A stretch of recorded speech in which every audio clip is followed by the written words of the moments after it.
Hola a todos. Este será el primer video de una serie donde trataremos desde cero y de forma escalonada los temas del álgebra lineal. Partiremos desde la base e iremos progresando poco a poco. Primero, nos enfocaremos en la notación matemática, la cual es el lenguaje con el que trabajaremos a lo largo de esta serie. Y a continuación de este, veremos el tema de conjuntos. Vamos pues determinando qué es la notación matemática. La notación matemática, como lo acabo de comentar, no es más que un lenguaje que nos permitirá trabajar con las matemáticas de forma más exacta. Por ahora, no es necesario que te aprendas todos estos símbolos, pero debes saber que tendrás que familiarizarte con esta notación, debido a que será muy útil en los próximos videos de la serie. Primero, tenemos a los signos de pertenencia, que son estos que parecen el símbolo del euro. Estos símbolos se leen como es un elemento de y no es un elemento de. Una forma intuitiva con la que podemos comprender estos signos es pensar que hablan de las cosas de las que algo o alguien es dueño o no. Por ejemplo, si yo digo que Mariana tiene una manzana, entonces la manzana será un elemento de Mariana.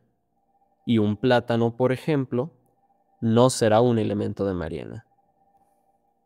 El es igual a y es distinto de probablemente ya los conozcas bien, así que no profundizaré en ellos.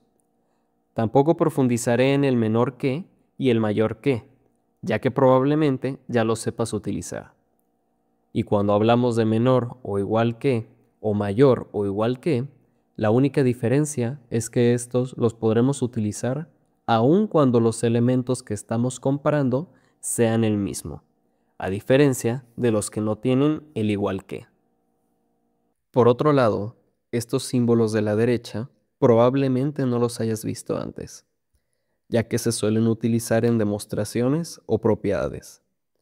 Este que parece una A invertida quiere decir para todo y es un cuantificador universal, es decir, que tomará a todos los elementos que cumplan una condición dada.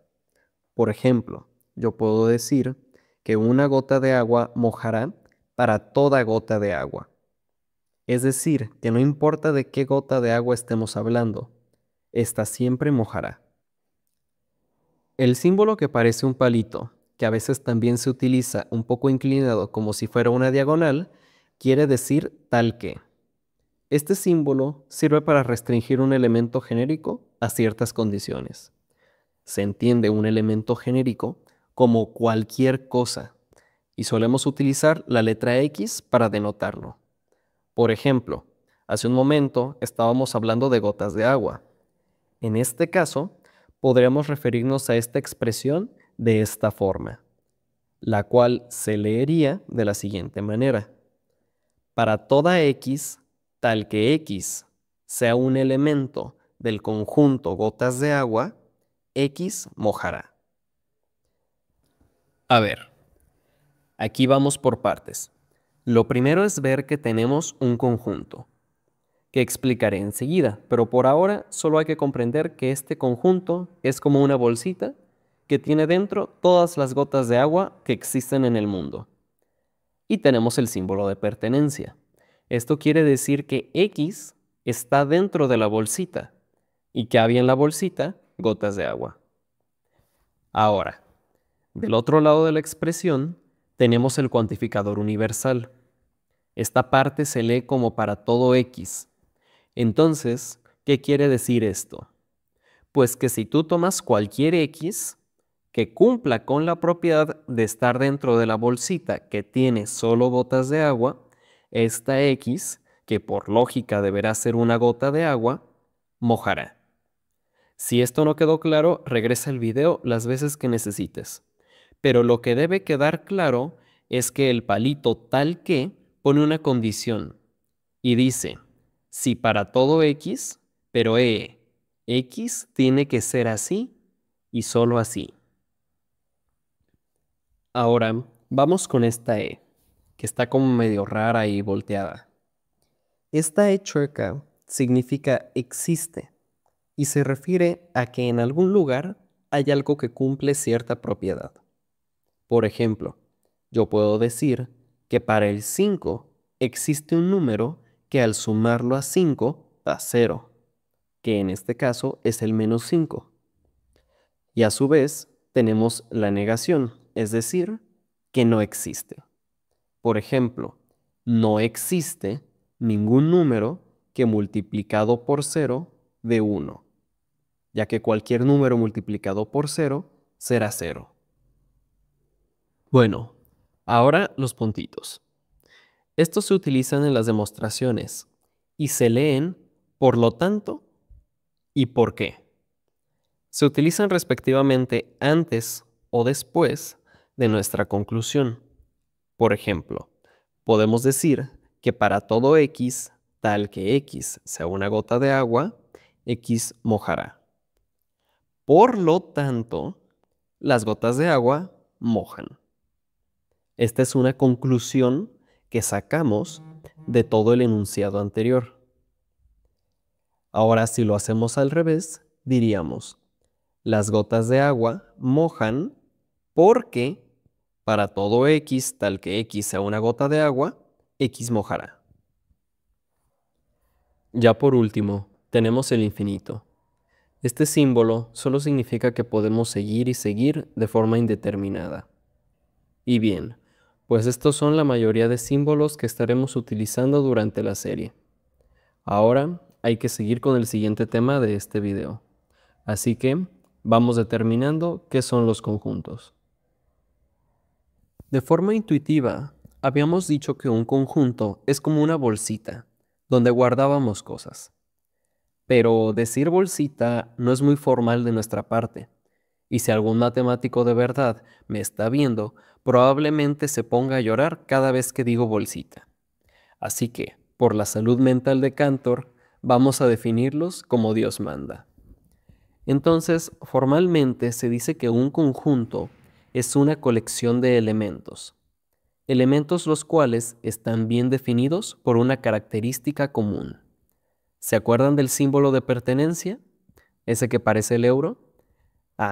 Pues precisamente ese símbolo hablaba de las cosas que son parte de esa colección. Ahora mismo en tu pantalla estás viendo 3 ejemplos de conjuntos.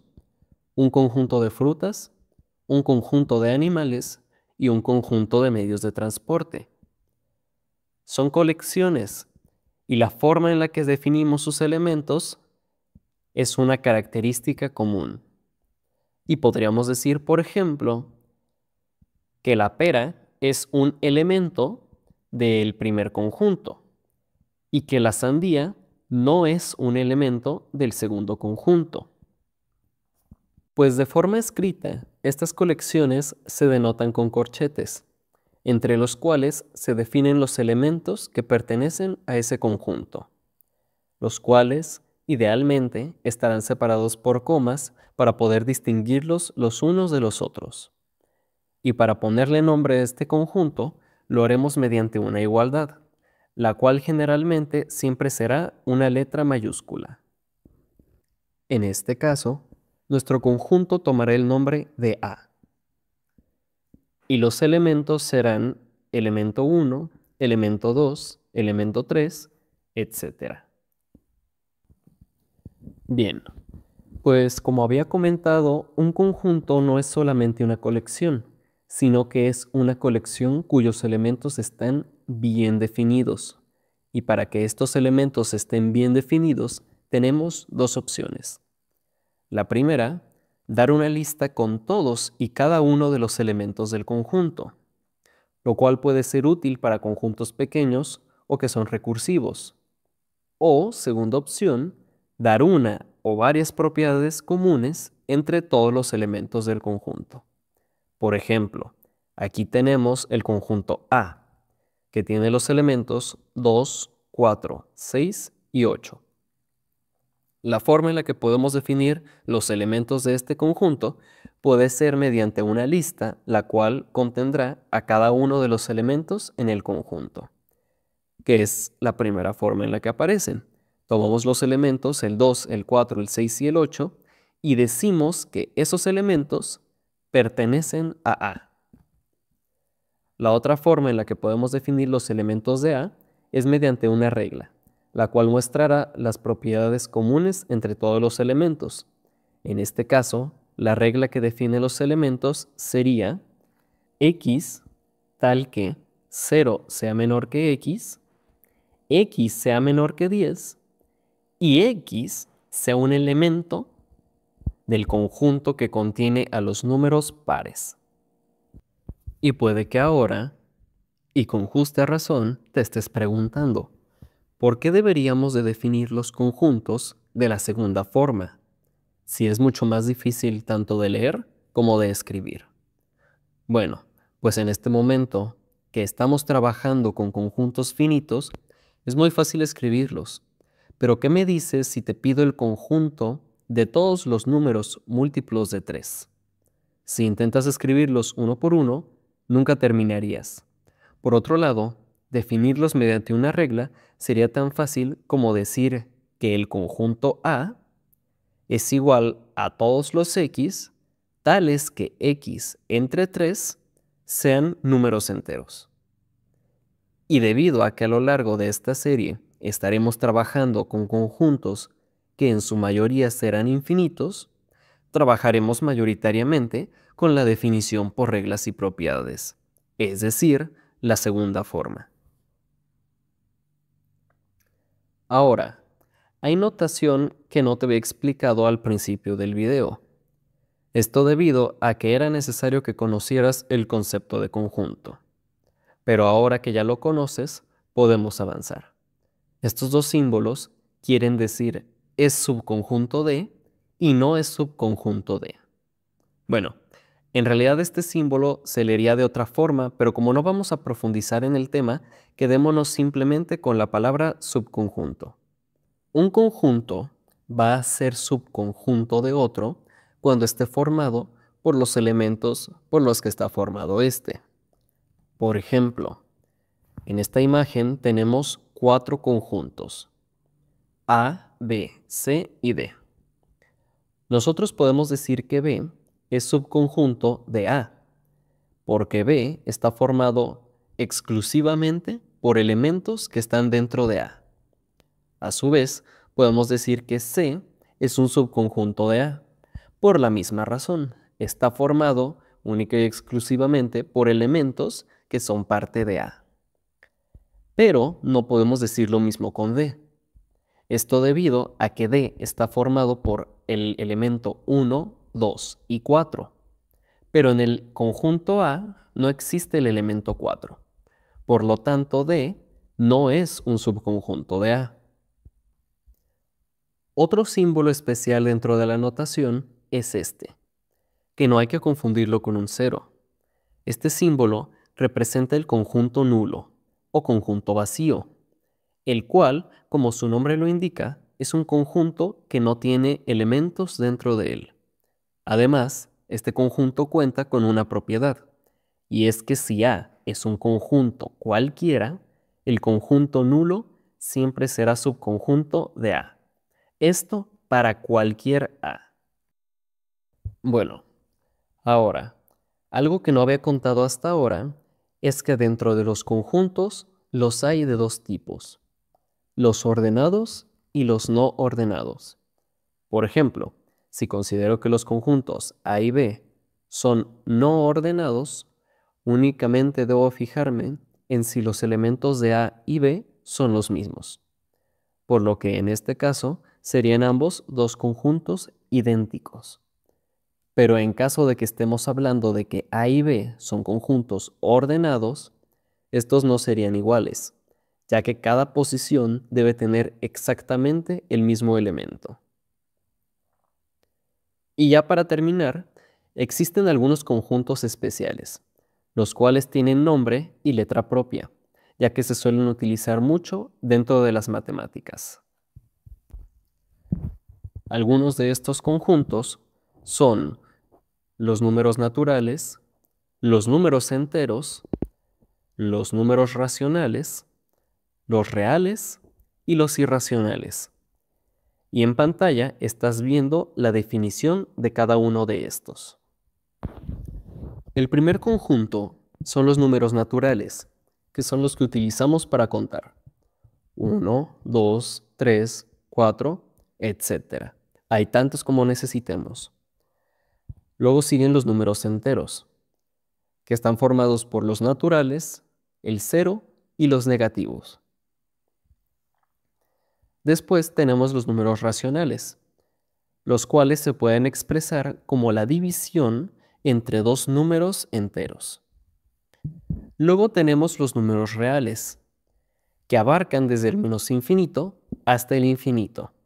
Pero la diferencia con los números enteros es que estos incluyen números que puedan estar con decimales, tanto si se pueden expresar como una fracción como si no.